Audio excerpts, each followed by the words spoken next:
Happy Valentine's, Drey, and welcome into a special edition of the PHNX D-backs podcast right here on PHNX. I am your mayor of love, of course, occasionally known as Derek Montilla. This guy, he's the vice mayor of love, also the thunderstick, the one and only Jesse Friedman. Well, we had some technical difficulties, but we said we were going to have. They were, of course, my fault. But we said we were going to have Drey Jameson on the show, and fingers crossed, we are going to have Drey Jameson on the show. We weren't going to do the show without Drey Jameson on the show. That we were going to boycott if we couldn't get him in here. But of course, this show is brought to you by the fine folks at the DraftKings Sportsbook app, America's top-rated sportsbook app. Like we said, we're very excited to be joined today by one of the Diamondbacks' most exciting young pitchers, Drey Jameson. Drey, welcome to the show. Thanks for joining us, man. How's it going? We are doing great. How are you doing? I'm doing good. How was your off season so far? With considering the excitement over the last year in your career? Yeah, it was good. Relaxed, and just spent time with the family, the girlfriend, and just relaxed for the most part. Yeah, it's not a long enough off season, that's for sure. So you got to get that time in. No. Drey, we were just out at Salt River Fields. They did a demonstration of some of the new rules that are being put into place in 2023, and honestly, our heads hurt. Just all the information being thrown at us and all the particularities of how things work. How is this for you? I mean, I know maybe you've gotten some experience with some of these things down in the minor leagues, so maybe you're a little more familiar than most, but. Is it a little bit challenging just mentally, not only thinking about all the things that you've had to think about in the past when you're on the mound, but all of these new changes that are coming? Yeah, I mean, I've dealt with some of them, as of last year, playing in AA, then AAA, then finally getting my start in the big leagues. To be completely honest with you, I don't know every single change that's happened. I just pick a ball up every fifth day and go out there and compete. But for the most part, I mean, the time, like the little clock thing, like I've had that in AAA. It's kind of in my eyes is like a pitcher's advantage because you're rushing the hitter to get into a swing, or if they took a bad swing, not to get that deep breath, they have to get right back in the box. Sure. But as a pitcher, it's tough as well too, because when you need to, step off, take a breather, you can't really do that. So.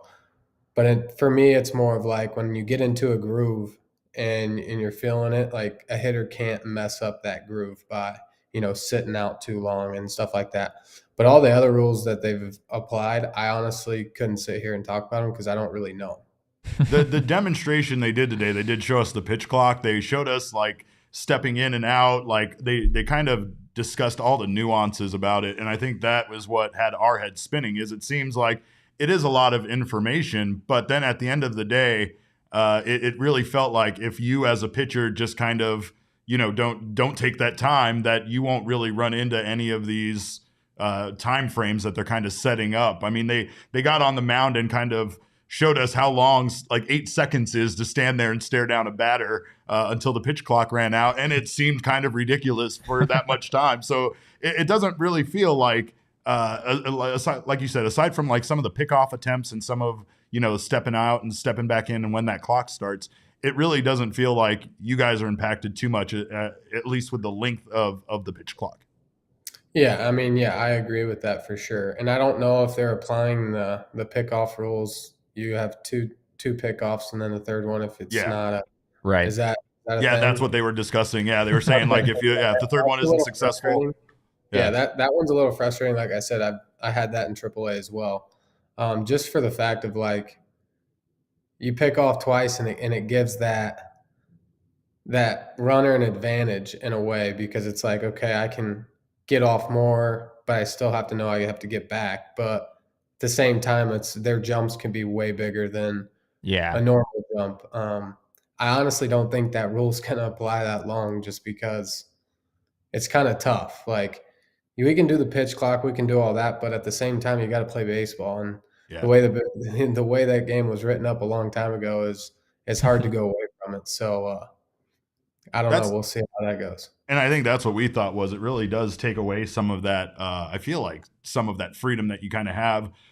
They talked about obviously impacting the game in a positive way to have more action. occurring more regularly instead of obviously the downtime baseball can have. But we agree with you. It did seem not only a bit, I guess, extreme to have that few of pickoff attempts, right, based on the speed of some batters, but also having that kind of math going on in your head while you're out there trying to pitch seems like Yeah. a lot. I mean, it's part of a lot of people's games too. Like you slow the game down and you have to Yeah. control the run game, and believe it or not, controlling the run game is huge. Like when you can control the run game, then you're not giving up those stolen bases to then put guys in scoring position. And I think that this rule is definitely going to be something that a lot of guys are going to struggle with. I'm also not a guy that really focuses much on pickoffs, Yeah. but more of being quick to home plate to then giving my catcher a good chance to throw him out at second. So, Drey, I want to talk about the season that you had last year. Great start for you in Double A. You moved to Triple A pretty early in the season. We all know. We don't know personally, but it's difficult to pitch in that environment, right? And it's difficult to pitch in Amarillo as well. You eventually get up to the big leagues, and suddenly you have a sub-2 ERA. It's hard to really ask for anything more than what you were able to do in those few starts at the end of the year. Just what was that season like for you, pitching in all those different environments, and what kind of clicked once you got to the big leagues? yeah, I mean, in Double A, the park's short, ball flies. And I mean, not knocking Double A at all because it's each level you go to, some guys dominate and some guys struggle, and then they go to the next level and they dominate. And I went to Triple A and struggled like no other. Um, but yeah, I mean, Double A is kind of like I was throwing really hard at the time. And then when I got promoted to Triple A, it was I felt like a lot of the same type of hitters that were in Double A but more advanced. So you had a lot of free swingers in AAA, Mm. but also had a plan. So it was not anyone that's like, all right, I'm going to take a pitch up and out. They were going to swing at it, but at the same time as they were more advanced hitters to get to that pitch rather than in Double A, you had guys that were just swinging at that pitch that had no business swinging at that pitch.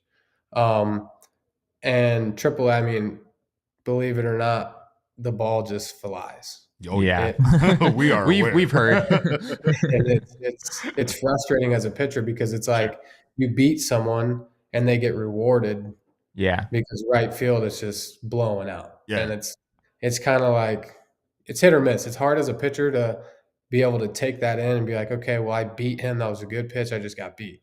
Because in all sense, you didn't get beat. He got lucky. And don't get me wrong, I've gotten got. Like, Yeah. I've had Yeah. we're like, whoa, like that ball was sent. And then when I got the call to the big leagues, it's just different. I think it just brings out the best that you have. And yeah, I just went in there like nothing, like I'm supposed to be there, and just went out there and competed, and the numbers showed for themselves. Yeah, you were great there, and we know that obviously the Diamondbacks have a legend in Brent Strom when it comes to a pitching coach. How has it been working with him, and what kind of impact did he have on your progression up to the big league level?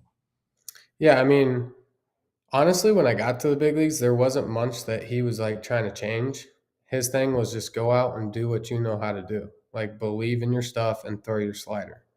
Um, so when I went out there, that's what I did. I didn't think anything of it. I wasn't trying to throw it 105. I wasn't trying to overdo anything. I was just going out there and doing what I know how to do best, and whatever happens, happens. And he's a firm believer on that. Now he's telling me to throw the slider more, throw the slider more.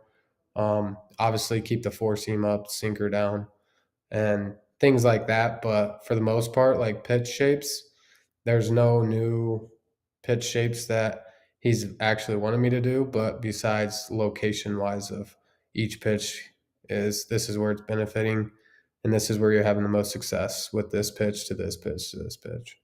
How thick was his file on you? Would he have a giant binder for you, or what was that like? No, just scouting reports and just Okay. go out there and compete, That's awesome. Drey, I remember one of the things that Stromy said about you when you were first called up was he addressed kind of the stereotype that a big league starter needs to have this certain build. They need to be 6'3" or higher or something like that. He basically said that doesn't apply to you because you're so incredibly athletic that you just kind of rise above all of those things. Is that kind of how you view that as well? I mean, I've obviously been told that I'm really athletic. Um, but in all honesty, I just think it's my competitiveness. Like, I just don't think anyone's going to outcompete me. And I hate losing. And it doesn't matter if it's out on the field, if it's playing chess, if it's playing ping pong, it doesn't matter. I hate losing. So I think my competitive drive is really what has gotten me this far in baseball and in life. Does that carry over to you beating Corbin Carroll in a foot race not once but twice? I mean, I already knew that was going to happen. I already knew that was going to happen. Yeah, we needed confirmation on these rumors about you beating him twice, and also about you standing flat-footed and dunking a basketball while under the hoop without like a running start. Is that accurate? That is accurate. Oh wow! All right, well we need video of that for sure. I got you. Drey, from just like a pitch arsenal standpoint, I know adding the sinker, that's a little bit more of a recent addition for you. That seems like it's been a really big pitch. Once you got to the big leagues, your ground ball rate was very, very high. And just for me as a kind of a pitcher analyst, anytime you see a guy with a lot of whiffs along with a really high ground ball rate, it's really exciting. There's a lot of potential there. Just from a pitch arsenal standpoint, are there any other weapons that you're working on? Anything you're looking to add this coming season? I'm working the sinker wise it ranged in the big leagues at least because I started playing with it a little bit. Um, Early on, like when I was in AA and AAA, I was just throwing the crap out of it, and it would be anywhere from 94 to 100, Wow. and I was trying to find that media, or I don't know how you would say it, but I was trying to find that ground point of this is when it's the best. And so when I got to the big leagues, I was ranging my sinker anywhere from 84 to 97. And it's almost like I was working on it as a changeup because as of right now, like that's one of my off-season goals is to get the changeup really working and be effective. So I almost went towards like the sinker, that slow sinker, because it has the same movement as my changeup, but I can just vary the speeds on it. Right. And I mean, my slider is more of I have like 3 sliders, so it's not just one specific slider that's going to be the same all the time. I have 3: the one that goes horizontal, one that's got a little more depth, and one that's like really sweepy. And then the curveball is just something that I'm going to start guys off with early. It's not really a put away pitch Sure. because I just don't want to waste a pitch. That's probably my 5th best pitch. Rather go to the slider.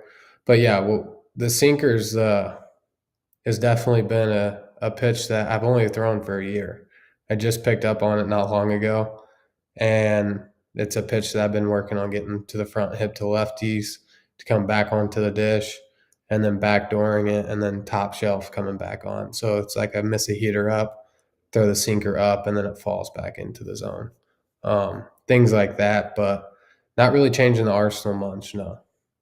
We discussed watching your performances last year that you game plan. It seemed like you game planned well for your opponents, and it felt like you kind of changed things up from start to start. Is that kind of an important emphasis for you, or were you just kind of focusing on different pitches from start to start? Yeah, I mean, I got the scouting reports and I saw like who does what good and who does what not good.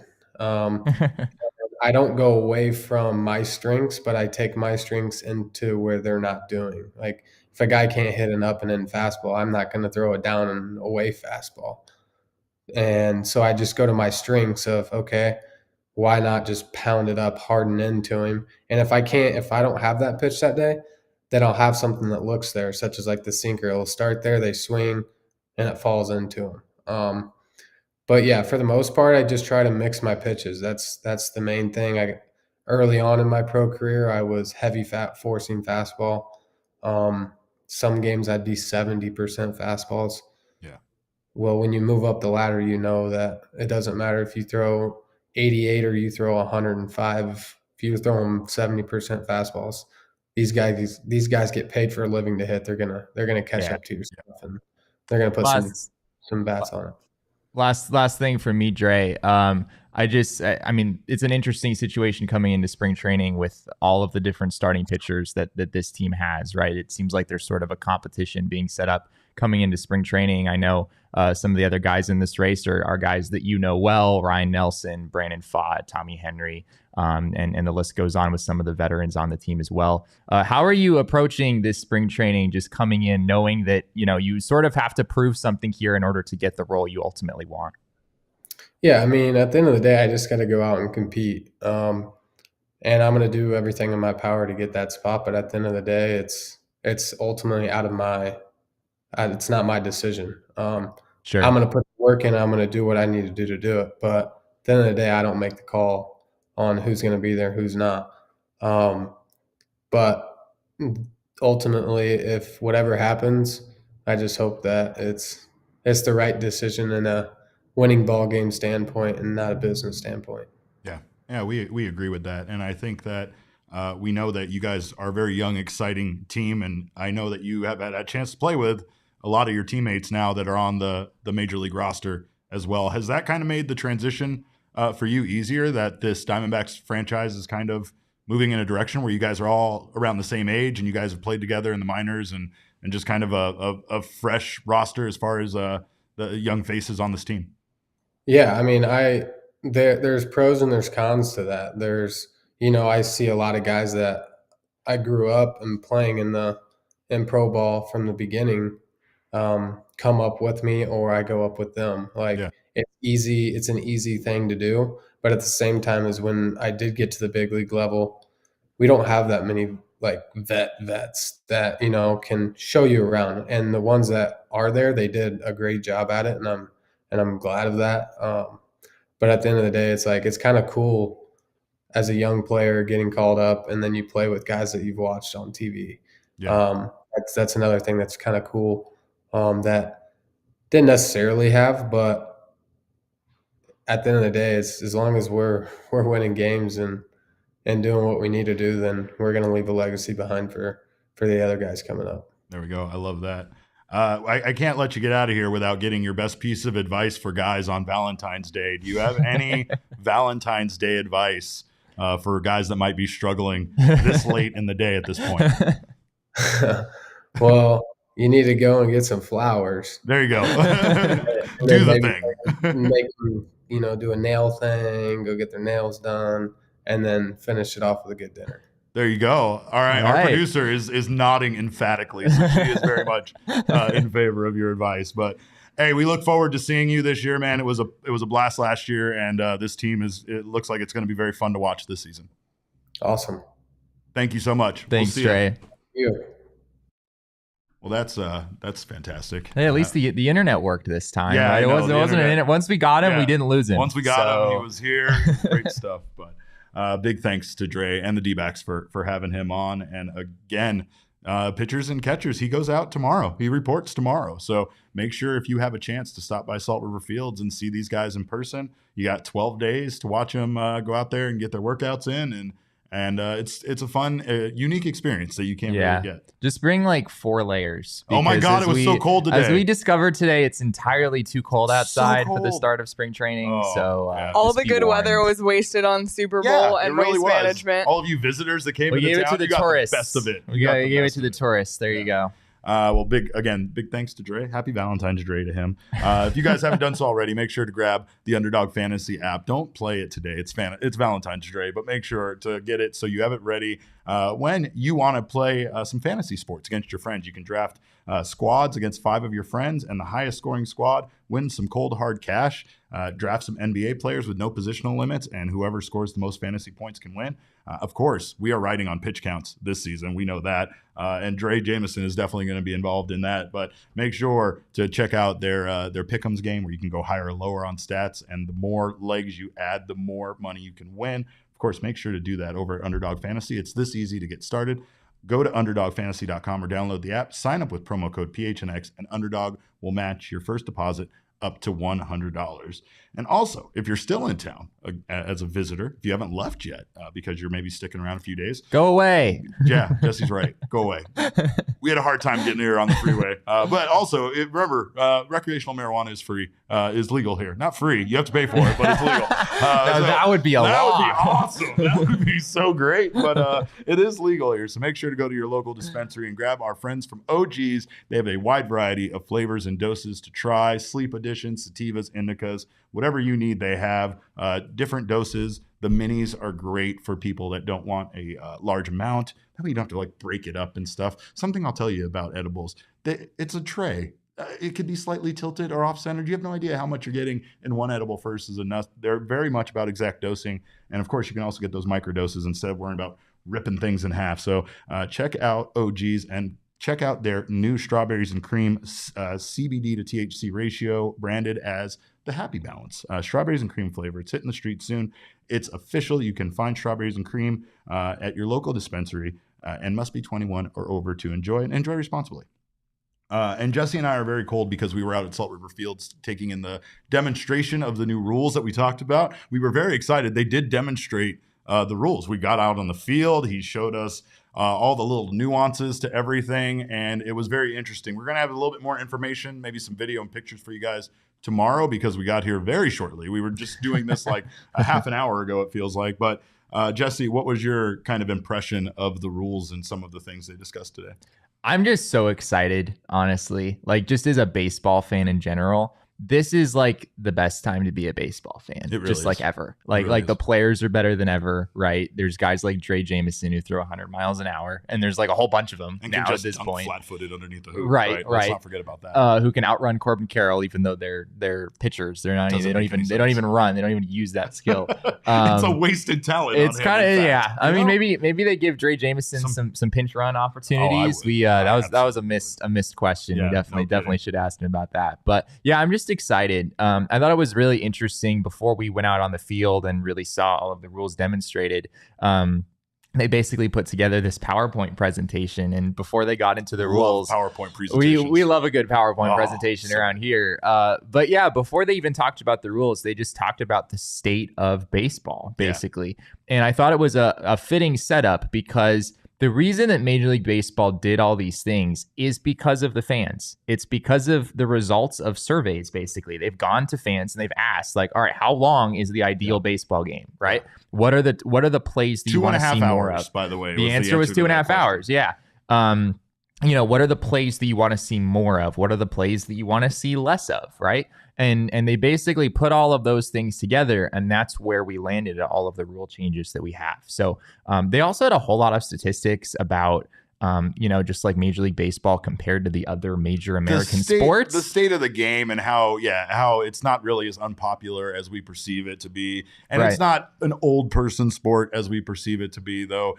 They did show some demographics that made me believe that old people were in charge of the PowerPoint for some reason. It seemed very old person favorable. But they talked about like how everybody plays baseball, when you're young, and that helps establish you as a lifelong baseball fan. Yeah. And it kind of compared how like your sports viewing for the other sports kind of goes down like almost for every sport as you get older, except for baseball, where it's kind of like a little bit of a you're kind of like more a fan when you're younger, and then you're even more of a fan when you're older, and then in the middle, that's one of the like big myths they were trying to dispel is people think like, all right, the game of baseball appeals more to an older audience, right? And it doesn't grab the attention of young people.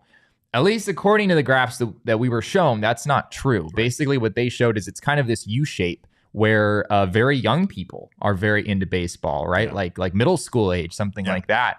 Apparently, they showed that I think it was kids like 12 age to 17 or something like that. Kids ages 6 to 12, I want to say, something like that.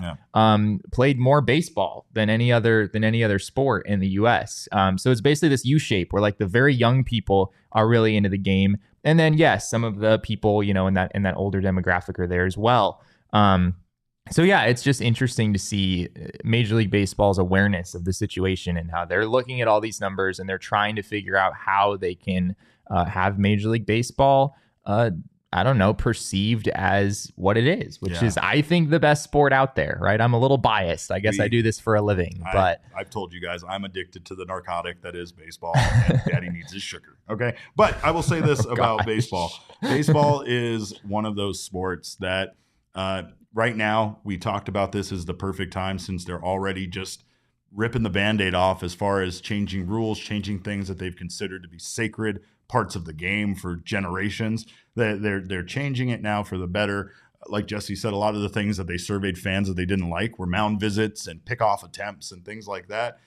They like stolen bases. We want to see more of them. We want to see more runs scored. We want to see less defensive shifts and plays, and that's the reason why all of this stuff is happening. One thing that was interesting was how they had to basically discuss with teams circumventing these rules. The pitch clock and the shift, obviously the banning of the shifts is a big deal for some of this stuff, right? So they talked about the fact that they are well aware baseball teams are going to do everything they can to circumvent this rule. Yeah, they basically just went to the teams and asked them, like, all right, if we do this, well, like, how are you going to mess with it, right? Yeah. Like, what loophole are you going to try to exploit? And they were telling them straight up. One of my favorite things was this in-motion rule, right? So for banning the shift, they were saying that teams were like, well, what if we just send, like, our shortstop in motion, right? So that by the time, because you have to start the play with both feet on the dirt, and you have to be on one side of the second base bag. Right. That doesn't mean once the pitch is being delivered that you can't like jolt over to the other side. Right. But they've already thought of that, and that will also be called a violation. Another thing with giving the pitchers more time when it comes to the pitch clock is like the catcher holding onto the ball longer and things like that. Like they broke down so many nuances about when the pitch clock would start, when it would stop. We're going to have some videos posted on our social media accounts, so make sure to keep an eye out for that if you are interested in how this breaks down, because it feels like they have covered kind of every angle at this. Even the bases being bigger seems to actually have a purpose, right? And they know that the biggest concern here is safety, ankles, being stepped on, fingers being jammed, all of that kind of stuff. But they also acknowledge that the bases are now technically closer together, right? So on those plays where, it was off by just a little bit, it's almost like the idea of the changing the size of the baseball, right? If you can do something very unnoticeable to get further results of a baseball traveling further, you're going to have more home runs. And if you think about how many home runs fall at the warning track, right? You think just a couple of those go over the wall, and if we can boost that up, right? So it felt like the one focus here was trying to determine how much fans really wanted to change and what was going to improve the game. Everybody agrees that shorter games are better. And honestly, the one thing that I also found surprising, besides teams openly trying to circumvent the new rules that haven't even been put into place yet. Is that really surprising? Yeah, it was kind of surprising. That's not surprising. I guess they were just being so open and honest about it. That's the surprising part. That's the surprise. There you go. It was the graph where they showed the increase in game time over the years and how much longer the average game is for baseball than it was 50 years ago, 40 years ago, even 30 years ago. So it's kind of crazy that basically teams, baseball players on both sides, offensive and defensive side, they figured out a way to just kind of stretch situations out to give themselves more time. And it's resulted in, games that are well over 3 hours now on average. Yeah. Yeah. What people don't realize is like when baseball was really like center stage in the US, which you have to go back a while at this point. I don't know. What year would you say? Like what rough time period do you think baseball was last? Like this is the U.S. sport, right? This is America's pastime. I mean, are we the 80s? Is that the 90s? I don't know. Well, so you had the strike that really hurt it, I feel like, in the early 90s, right? But then they did everything they could to rebound. So I feel like, much like professional wrestling, the height of its popularity was in the late 90s, like the late 90s, 97 to like 2000, right? That's when baseball was...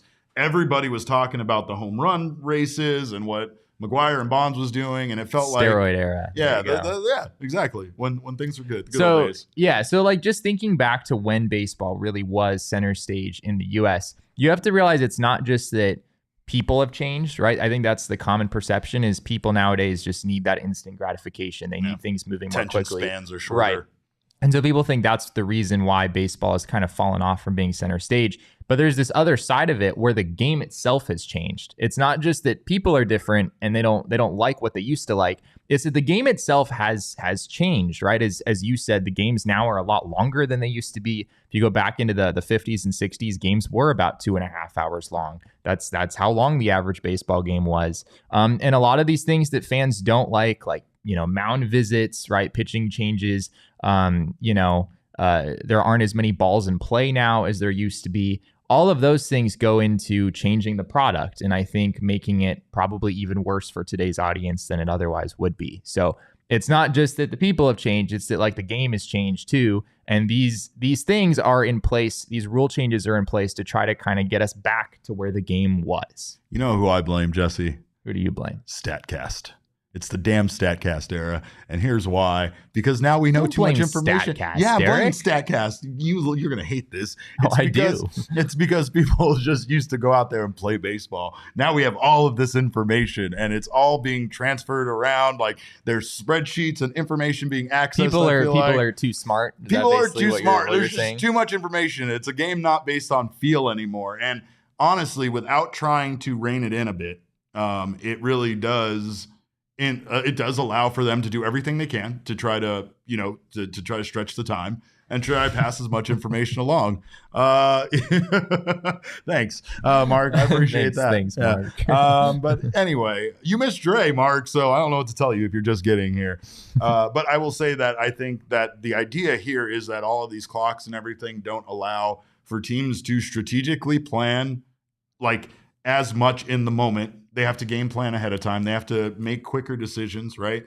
And that allows for the action to kind of just happen faster. It allows for mistakes to be made. Like Drey said, I mean, it really feels like the pitch clock thing is going to mess with the batter more than the pitcher, but there's going to be pitchers that have a problem with it. We also talked about I don't know. I would be curious to hear what other pitchers have to say about that. I feel like that's probably more of a case by case thing. It is. And I think that there is a rule, honestly, that impacts it more than the pitch clock itself, is the idea now that a pitcher needs to come to a full stop when they are not pitching out of the stretch before they can deliver the ball to home plate, right? And this is so that they know when they are doing that and they know they can stop the pitch clock. But you know who's going to hate this? Mike Clevenger is going to hate this. All sorts of guys around the league that have their little funny moves where they just kind of throw the ball while they're kind of in motion are going to have to change their delivery. They're going to have to come to a full stop. And it's going to be interesting to see how much it impacts their, ability to be a good starting pitcher. I mean, everything we saw, the one thing that was fascinating was they showed that the time of games in minor league baseball dropped.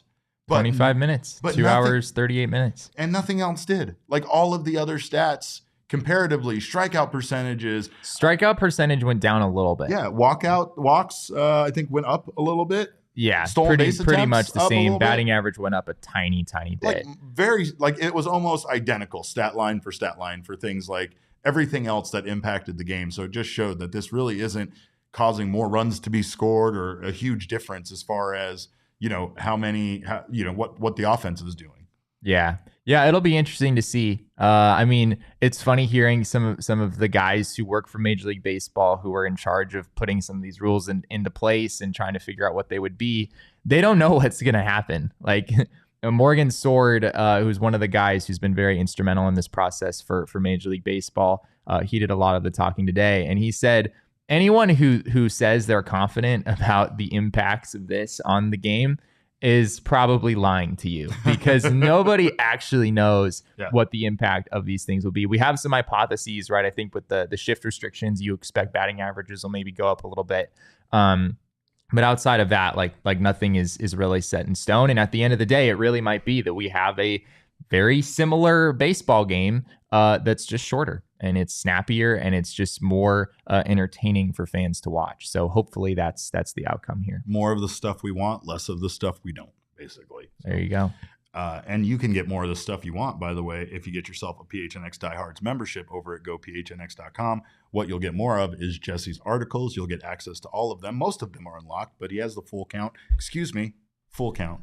He won't let me add a no articles, no articles in just front of full count. count with Jesse Friedman. Get that over at gophnx.com, as well as a free piece of merch from phnxlocker.com and 20% off of all future purchases. You also get discounts with our partners and our events. Get access to exclusive members-only merch like that sweet Diehards jacket, as well as members-only events. Make sure to join us over here, and of course, get access to the Diehard Discord Lounge, the best place to be an Arizona sports fan. We thank you guys for being here right now in the PHNX Sports YouTube channel. Subscribe if you haven't done so already. Sign up for notifications. That way you don't miss when we go live, when we have technical difficulties before we start the show, or when any of the wonderful shows on the network go live. Also, if you are listening on your favorite audio podcasting app, please subscribe to us there and leave us a review. We appreciate you doing so. Most importantly, for Jesse's sake, leave us a thumbs up. That way you know you like us, and we feel the love on this Valentine's Drey. I refuse to say it right this entire episode. I'm telling you that right now. But of course, make sure to go grab our friends at the DraftKings Sportsbook app. We know how my Super Bowl bets went. They didn't go great, but my baseball bets are going to go much better. I'm very excited about that. I already have some baseball bets as I made on this very show live during an episode. Corbin Carroll, Rookie of the Year. I think I threw money on Zach Gallen winning the Cy Young. I think you did. I mean, crazy. I don't know what bets you placed, when I did it, but anyway, you can do whatever you want on the DraftKings Sportsbook app. Remember, same game parlays. The more legs you add, the more money you win. And there's all sorts of specials to opt into around this time of the year, especially college basketball heating up and all sorts of things going on in March. So grab the DraftKings Sportsbook app and use code PHNX. New customers can bet $5 and get $200 in free bets instantly, only at the DraftKings Sportsbook with code PHNX. Minimum age and eligibility restrictions apply. See show notes for details.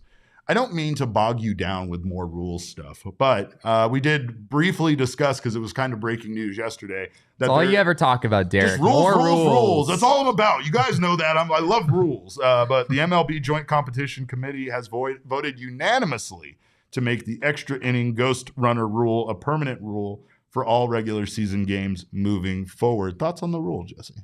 I don't have a problem with it. It's a little weird, but and I understand the purists, the baseball traditionalists who get hives every time they think about it. But I think it's better for baseball in the end. Nobody needs us going to 18 innings for 1 out of 162 games. It never really made sense. I even would venture to say, Derek, I'm not necessarily on board with this yet, but there could come a day when Major League Baseball looks at the possibility of introducing ties where we don't play extra innings and we try to keep games, consistently shorter. I'm not saying I'm on board necessarily. I'm just saying if you're playing 162 games, if you end the year with a few ties, is that really going to change the outcome of the season that much? When you go 7-7 and 24, wait till that happens and see how much you like that. Ties. Well, we'll see. I don't hate the ghost runner rule, mostly because I like going to bed at a decent hour. I like seeing my family. I like not spending all night like I did one time until 1:30 in the goddamn morning at an Arizona Diamondbacks 15-inning baseball game. Never again. I never want that again. And you shouldn't either. You guys all left. Don't bullshit me. I was there. I saw it with my own eyes. You guys were there through like 12.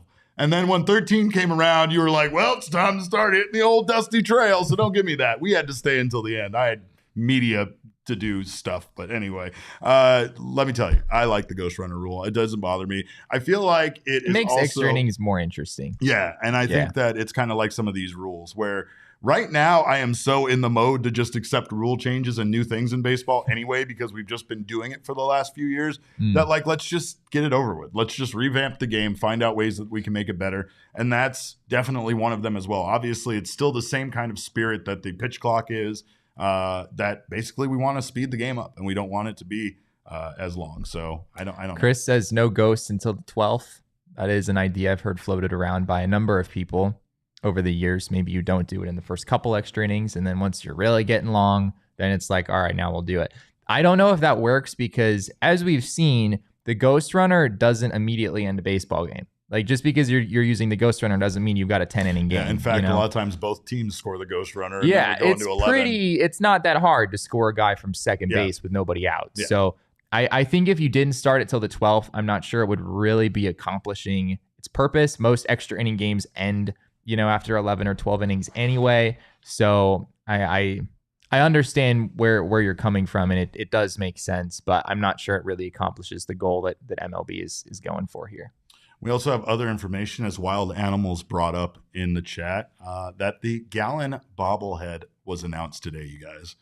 Bobbleheads are back. Bobbleheads are back. Bobbleheads are back. We got them. We did it. We did it. It was us. It was us. We did it. We pushed the envelope and we made them bring back bobbleheads. I'd like to think. I think it was your doing, Derek. It was my thing. We should definitely give you all the credit. Yeah, he doesn't want to take I credit do believe for it. the D-backs, when they tweeted out the picture of the bobblehead, did they not say Happy Valentine's Day or something? Oh, yeah. Along those lines. It's Valentine's Day. So we'll take credit for we're that taking, one as yeah, well. We're taking credit for all of it. But very exciting to know that the Diamondbacks are going to have those high quality giveaway items. Not to knock what they did. I actually liked a lot of the clothing items that they gave away last year. I thought that they were better than stuff in the past, right? Yeah. But at the same time, you know what we want, and what we want is bobbleheads, and maybe even a little snow globe of a Haboob around Chase Field again. I don't know. I'm throwing ideas out there, but excited to see what is going to happen. And the Diamondbacks said that they're going to be leaking some of those items, so we might see some more announced before the end of today. We'll definitely be we'll have a little picture of the little Zach Gallen bobblehead on tomorrow's episode as well. But until then, we thank you guys so much for stopping by. Of course, but Derek, there's one more rule change. What they rule did? change? They did one more. So there's also one more thing, and this one's arguably more important. Did we not talk about it? Yeah, we didn't talk about it yet. Not only did they say that the Ghost Runner is permanent, but they also put limitations on when you can have a position player pitch. Did you see this part? This part of things? No. Yeah. So under the new guidelines, leading teams have to be up by 10 or more runs in the ninth inning to let a position player pitch. But trailing teams can use a position player anytime they are down by 8 or more runs. 8 or more. And then you can use them in extra innings too. That's the other rule. Yeah, we don't want to see teams like just because they're, if you're up by a good margin, you could throw your catcher in there for the ninth inning and just see if he can get out of it, only allowing a couple runs, and then you save your relievers. But nobody wants to watch that. It's just I want to see Nick Ahmed pitch. He seemed confident. He seemed like he wants a shot at it, and I want to see it happen. But after shoulder surgery, maybe not the wisest decision, but whatever. We'll see what we can convince Tori to do. There's actually Jesse again, but of course we thank you guys. That was actually Nick. He's the one who said it might not be a good idea after shoulder surgery. So don't pin that one on me, Derek. Thank you guys again, of course, for showing up, for being here. Of course, thank you to our friends at Four Peaks Brewing Company, which I've been sipping secretly behind the scenes over here. I was trying to be professional with Drey on, but of course, with so many sporting events in February and March, I can't help but have a Four Peaks in my hand. So make sure to follow them on social media at Four Peaks Brew. Check out their beers. You can get them at your local grocery store, wherever you get your beers. And remember, fourpeaks.com/events. Has all of your beer week entertainment as well. So they're doing all sorts of things, like what's better than just drinking a beer? Pairing them with delicious Girl Scout cookies. And you can do that at the Four Peaks cookie pairing at their 8th Street pub location in Tempe on February 16th. Must be 21 years or older to enjoy, and enjoy responsibly. Also, after you do that, and then you want to take that same experience home, hit me up in my DMs. I'll send you the link for my daughter's Girl Scout cookies. We make some transactions, make some stuff happen. I'm just putting that out there. She has a freaking 300 box goal to hit, so I need the help, all the help I can get. Jesse loves Game Time. It's his favorite app. I'm still on the fence about it being my favorite app. It might be one or two. DraftKings is still right there, but that's also because I haven't really needed tickets in a while. I haven't needed tickets to things in a while, but that time of the year is coming up. I can't wait.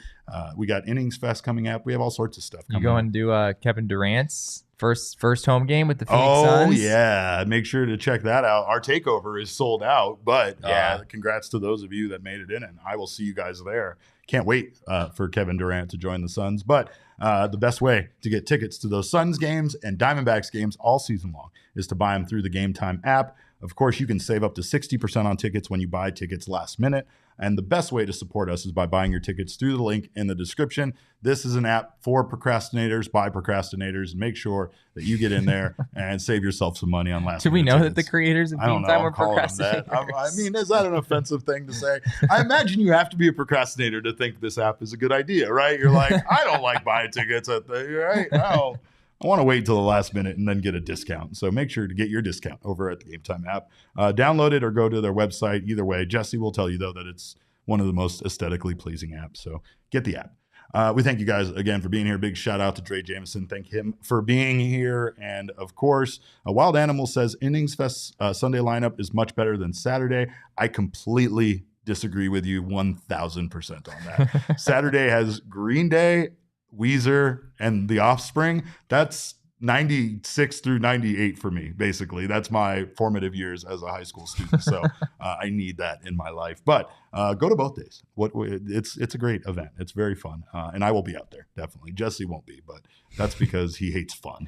Thank you guys. Thank you guys for being here again in the chat. You can follow us on Twitter. I'm at cap_caveman with a K. Jesse is at Jesse N. Friedman. The show is at PHNX D-backs. But of course, all roads lead to at PHNX sports on Twitter, Instagram, and Facebook. We appreciate your time. We always appreciate your time. And make sure you guys all have a wonderful Valentine's Day. On behalf of Leah, Jesse, and myself, we always thank you for being here. And remember, kids, baseball is fun, but it's so much more fun when you get the flowers, you get the nail appointment, and you get the dinner.